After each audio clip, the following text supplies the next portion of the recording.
Ao longo da história, à medida que os humanos se espalham pelo mundo, as doenças infecciosas têm sido uma companhia constante. Mesmo nesta era moderna, os surtos são quase constantes. Aqui estão algumas das pandemias mais mortais da história, da peste antonina à Covid-19, como por exemplo a peste negra, que iniciou no ano de 1347 e durou até o ano de 1351, matando 200 milhões de pessoas. Não é por um acaso que a peste bubônica desta época ficou tão famosa até os dias atuais. Ela ganhou o nome de peste negra e foi a maior pandemia já vista no mundo, em dois âmbitos. A mais mortal, 200 milhões de pessoas perderam a vida, e uma das mais duradouras, 4 anos. Existiu também a varíola, iniciou em 1520. Considerada a segunda pandemia mais letal da humanidade, a varíola teria causado 56 milhões de óbitos e devastou até 90% da população nativa do continente americano, segundo estimativas. A terceira pandemia mais letal da história foi a da gripe espanhola. Ela iniciou em 1918 a 1919 e surgiu em meio à Primeira Guerra Mundial e era causada pelo mesmo vírus da gripe H1N1. Estudos indicam que cerca de 500 milhões de pessoas teriam se contaminado na época, aproximadamente 27% da população mundial, e matou de 40 a 50 milhões de pessoas. No ano de 541 a 542, na capital do Império Bizantino, Constantinopla, ratos chegavam em barcos mercantes de várias outras localidades. Os animais tinham pulgas contaminadas, as quais passavam a infectar também os seres humanos. Essa praga ficou conhecida como a Praga de Justiniano.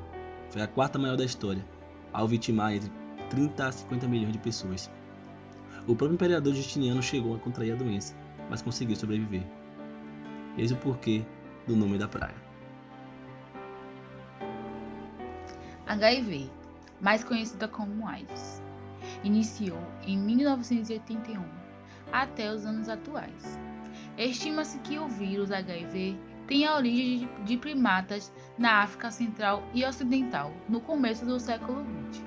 Ele é o causador da AIDS, síndrome da imunodeficiência adquirida, e já vitimizou entre 25 e 35 milhões de indivíduos na história. Chegamos então à Covid-19, que teve início no ano de 2019 e está presente até os dias atuais. Apesar de não ter origem definida, os pesquisadores acreditam que o novo coronavírus também tenha surgido de morcegos. No entanto, diferente das suas duas últimas pandemias do grupo viral, a Covid-19 possui uma transmissibilidade maior que SARS e MERS e uma taxa de letalidade menor, o que não deixa de gerar números grandes, devido ao total de infectados. A taxa global de mortes atualmente está entre 967 mil mortes.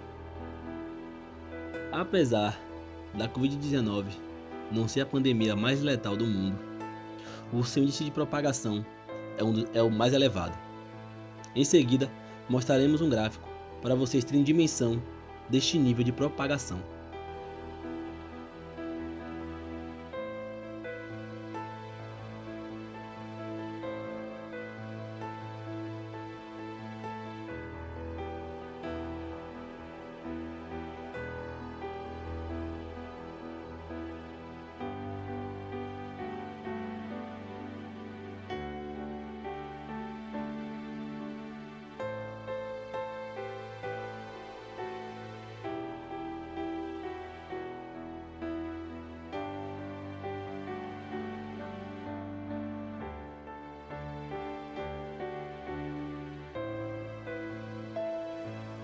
As maiores vítimas da pandemia são, inegavelmente, os trabalhadores temporários e subremunerados, os que vivem de atividade informal, os desempregados e os sem teto por habitarem as áreas mais precárias das grandes cidades brasileiras.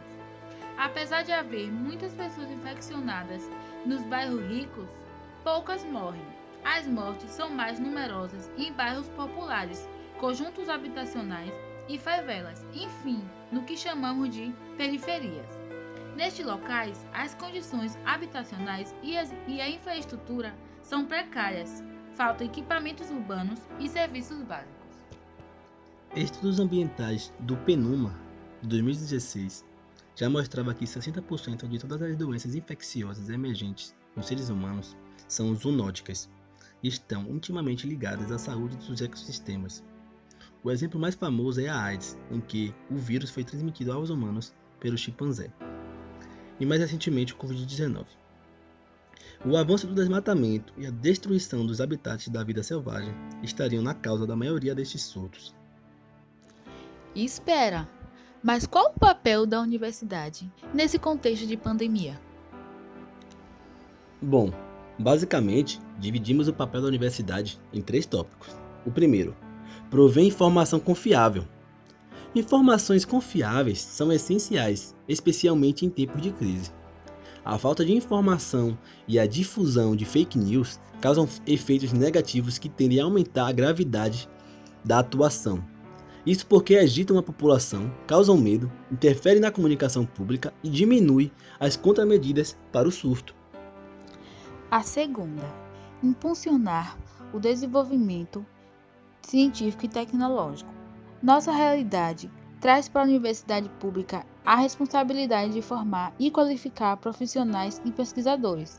E, além disso, também demanda dos professores o desenvolvimento de pesquisa e inovação.